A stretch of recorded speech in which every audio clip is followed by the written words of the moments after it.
It's okay to be feeling a bit anxious about rising food costs and recent global supply challenges for fuel, fertilizer, and energy.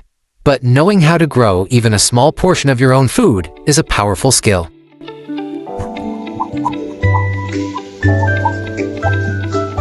Hi, I'm Celery, and I'm one of the fastest and easiest things you'll ever grow. Let me show you how to grow crunchy celery even if you don't have a garden. Next time you're at the store, grab a bunch of celery. Oops. Slice the stalks off about 2 to 3 inches from the base. Remove some of those outer, older stalks.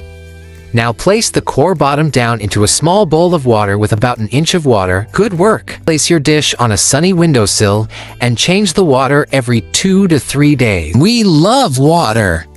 In about a week, you'll see new baby leaves growing right up out of the center. When you see tiny white roots growing from the base, it's time to transfer me to some soil. This doesn't need to be fancy. It can be any bucket or pot you have as long as it has some drainage holes in the bottom. Now here's a real pro tip for you. Before you plant your celery, place the pot of soil in a shallow dish of water and let it soak up lots of water from the bottom for about an hour. Celery roots need that water. Now you can plant your celery. For bonus points, make a little hole in the dirt and crack an egg into the soil, shell and all, before you plant me. Now take your sprouting celery stalk from the dish of water and plant about 1 inch deep. Then press the topsoil down a little so I'm not going to fall over. Good work. We love steady water and light, so keep the soil moist but not soggy and aim for 12 hours of bright light every day.